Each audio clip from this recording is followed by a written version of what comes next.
Dave Thomas has spent decades making people all over laugh. On SCTV, as one of the Mackenzie brothers, and in innumerable other movies and television shows. But his next big mission is anything but humorous. Tomorrow, Dave will travel to Ukraine in hopes of shedding some light on the plight of its people who have endured 3 years of Vladimir Putin's immoral and illegal war. And Dave Thomas joins us now from Los Angeles, California, with more.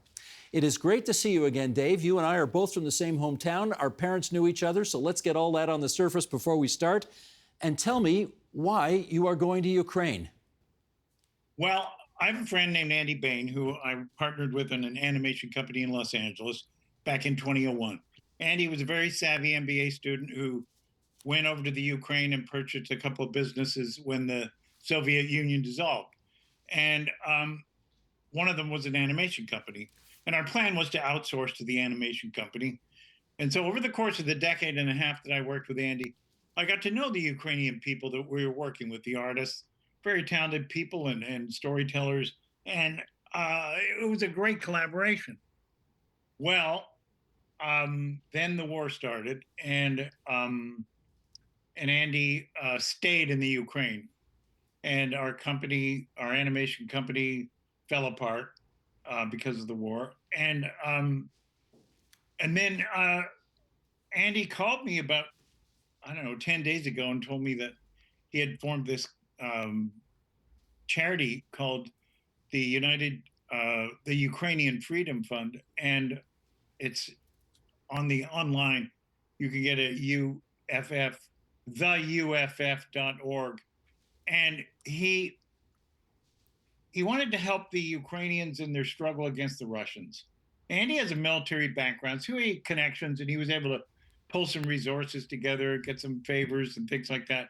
But ultimately, he needed money, and he asked me if I would come and help him raise awareness for his charity, because he said, you got a profile in Canada. Maybe we can get Canadian donors to help us out here. Here's the kind of stuff they're doing. They're obviously providing food and medical and all those kind of resources to the victims and civilian casualties of the war, but they're also providing food and medical aid to the soldiers. They're evacuating old people and children from the front lines. They have technical people with electronic expertise who are helping defuse unexploded ordnance that's in the rubble of apartment buildings.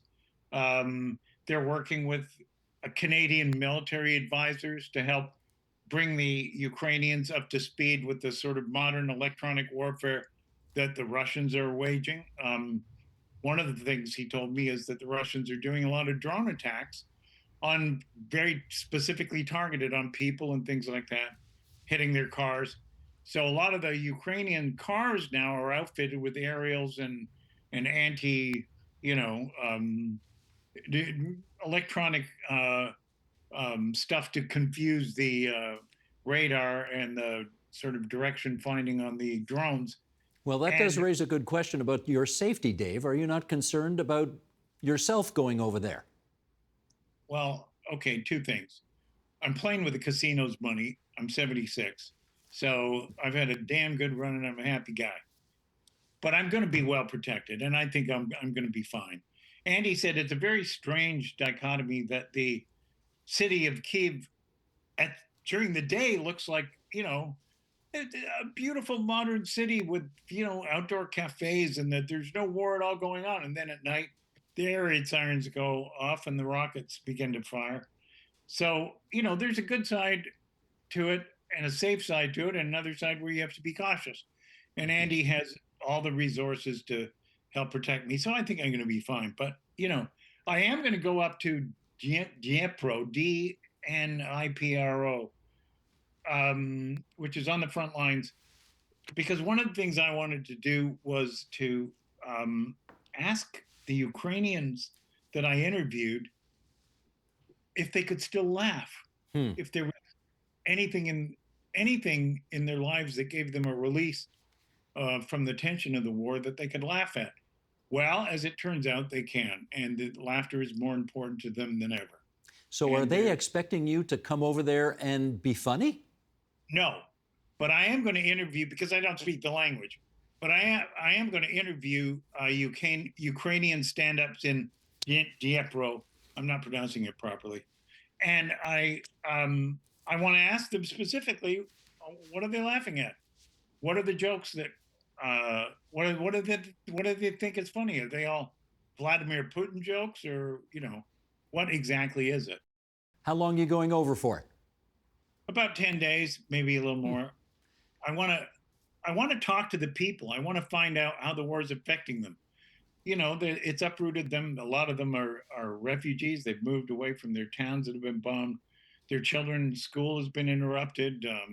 They've lost relatives in the conflict, and this is the biggest war in Europe since World War II, Hmm. and I don't think it's getting as much attention as it should. But I'm not there. I'm not going to be getting into the politics of it because that's not me. That's not my job. I don't have any skill set there or any real right to talk about that. But I do think I have a right to talk about the people. And I do think I have a right to talk about the human suffering. And I do think, and I want to find out what is going on a personal level. So I'm hoping that that's the kind of emotional interviews that I can conduct with these people, that we can then cut something together and put it up. The UFF.org has a Facebook presence and an Instagram presence, but I don't know, maybe there's a longer form thing that we're going to cut together. I have a friend named Pat McMahon who's a Emmy Award winning, he's a Canadian, an Emmy Award winning Canadian editor who's done a lot of documentaries in war zones. And so he gave me some tips about, questions to ask and, how to approach this. And I mean, I have directed films before. I'm not completely incompetent in interviewing or assembling stuff, but I am not a novice.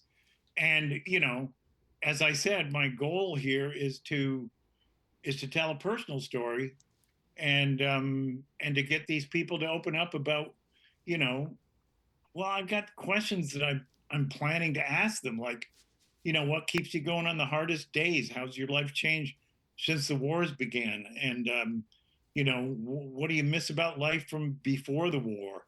And what do you think the future is going to be for you? And what's something small that still makes you laugh these days? Stuff like that. That's great. Um, Things that make it very personal. I hope you'll permit this observation, and I do wonder whether you have felt it yourself. Back in the day, you got very famous doing the best impression anyone ever did of Bob Hope. And of course, one of the reasons Bob Hope got very famous was that he used to go overseas and entertain the troops on behalf of the United States. Has it occurred to you that you're kind of taking a chapter out of Bob Hope's playbook here? Well, I'm not standing in front of the Ukrainians and doing a Canadian monologue. Right. Do you know what I mean? There was a part of Bob, I remember he did a show in China, and he had an interpreter interpreting his monologue, and it was one of the most ridiculous things I've ever seen. But, so I'm not going to be doing that.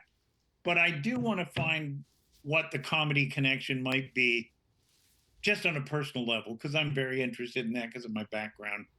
And but Steve, this is a story that you know that's personal, and for me, it's at this stage of my life, I'm really grateful to have an opportunity to do something that feels real, something that I think is necessary, and that I don't know, maybe this will inspire other people to do stuff to try to raise money and to help the Ukrainians.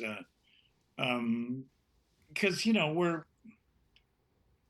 we're living in a really crazy world right now, and I'm not ever really sure whether I think it's crazy just because I'm an old guy and old people always think the world is crazy, or whether it really is crazy. But I've talked to people who say, no, no, Dave, it really is crazy. It's crazier than ever. They are right. It really is crazier.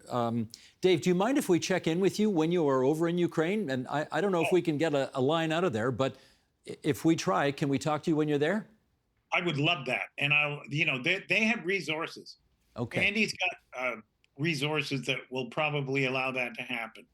So if I can be on the street talking to people, or at a stand-up club in on the front lines or talking to soldiers or something, I'd be happy to find a way to link that up with you guys. That'd be Wonderful. great. Wonderful. Okay, thank you so much for joining us tonight on TVO. Next time you talk to your brother Ian, tell him I love the concert of his that I went to in Oshawa not too long ago. He still sounds angelic, wonderful voice, and of course I love his songs. And you be well over there, okay, my friend, and we'll touch base soon. Thanks a lot.